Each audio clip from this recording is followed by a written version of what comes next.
네, 장관님, 아까 제가 이어서 전문대학의 정부재정 지원 사업에서의 소외 문제를 이어서 말씀드리겠습니다. 지난 10월 1일자로 교육부가 발표한 국가균형 성장을 위한 지방대학 육성 방향에 보니까 전문대라고 하는 단어가 전혀 등장하지 않습니다. 자, 전문대학도 그 유수의 역량을 갖춘 대학들이 있고 또 그에 걸맞는 지원 사업이 있어야 하는데 무슨 유령대하듯이 하는 게 아닌가 자조가 될 정도입니다. 자, 제가 아까 코스 말씀을 드렸는데 그러니까 글로컬하고 약간 대비해서 제가 말씀드려보는 거예요. 그게 혁신융합대학 사업인데 거기에는 코스가 사업 설계 단계부터 일반대 플러스 전문대 형태로 하게 되어 있기 때문에 전문대도 늘 함께 하게 되어 있었어요.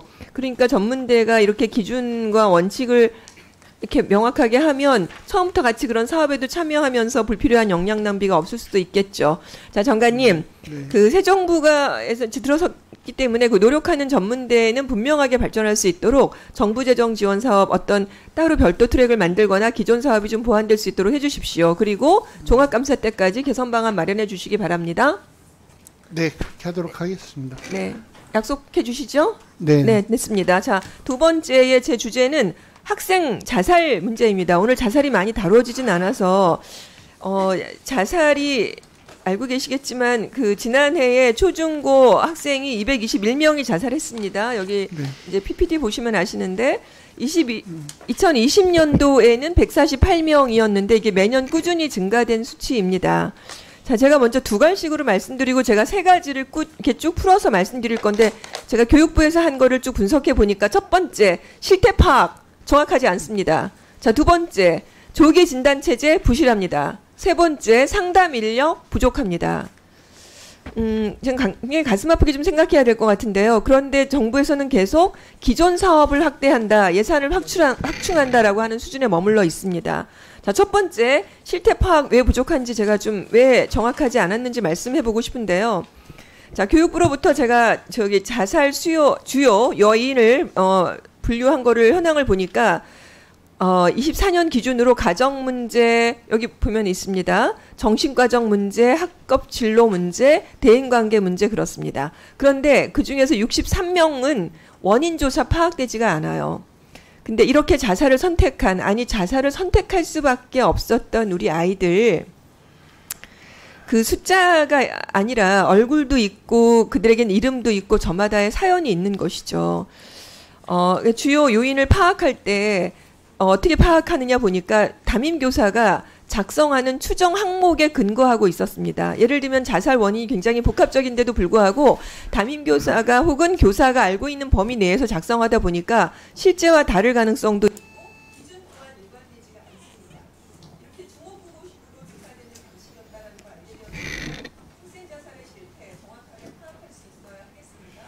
나머지 두 가지는 제가 이 다음 문제에 이어서 말씀드리겠습니다. 네, 그 실제로 말씀하신 것처럼 학생 자살 원인이 무엇일까 파악하기 위해서 그 가장 가까이에서 그 아이들을 가장 관찰하고 있는 담임 선생님이 이거 작성하는 것을 교육청 통해서 받아서 저희들 교육부에서 통계를 잡다 보니까 일정하게 한계가 있는 건 사실인 것 같습니다. 이걸 더 보다 면밀하게 파악하기 위해서 어떤 방식이 있을까 당연히 떠오르는데 어쨌든 깊이 저희들이 같이 상의해서 문항과 작성 방식도 개선해보고 복지부와 같이 협업을 해서 학생에 대해서 그 유족의 진술이나 기록 이런 것들을 통해서 그 자살 원인을 한번 이렇게 추정해보는 그런 걸 심리 부검이라고 한다는데 그런 것들도 적용할 수 있을지 좀 더 보완하기 위한 검토를 부서에서 같이 해보도록 하겠습니다. 네, 강경수 의원님 수고하셨고요. 다음은 진선미 의원님 질의해 주십시오. 네, 고맙습니다. 기회 주셔서 제가 좀 빠른 속도로 하겠습니다. 아까 자살과 관련된 거 마무리하고자 하는데요. 아까 주요 요인 파악할 때 너무 주먹구구식이면 안 되겠다라고 말씀드렸습니다. 그러니까 원인이 보통 제대로 파악이 되어야만 그거에 따른 그 대책에 대한 실효성이 있을 테니까 그런 건데요. 이제 실태 파악을 하고 그다음에 조기 진단하는 것의 문제도 제가 아까 있다고 말씀드렸는데 정서행동 특성 검사 있거든요. 그게 매년 하는 정기적인 검사입니다. 근데 거기에 관심군으로 분류되는 학생들은 좀 그야말로 관심을 가지게 이제 보게 되는 거죠. 임산군으로 넘어가기 조금 전에 약간 위험한 군을 이제 관심군이라고 할 텐데 거기서 걸러지는 애들이 한 10% 정도밖에 되지 않았다 그래요. 그러니까 이 제도조차도 제대로 포착하고 있지 못한 한계가 있는 것입니다. 그죠?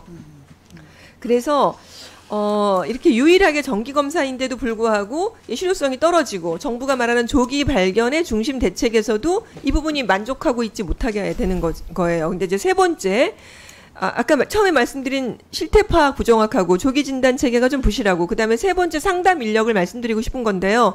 상담 인력, 전문 상담 교사 인력 턱없이 부족합니다. 2024년 기준으로 보면 전국 초중고등학교의 전문 상담 교사 배치율 41%입니다. 근데 전문 상담 교사가 배치되기 시작한 지 벌써 20년이 되어가고 있거든요. 그러면 여전히 절반이 넘는 학교가 학생들의 정서 심리 상태를 제대로 상시적으로 돌볼 수 있는 여건이 되어 있지 못하다는 것이잖아요. 자, 그런데다가 예산을 보니까 24년, 25년, 26년이 예산이 같습니다.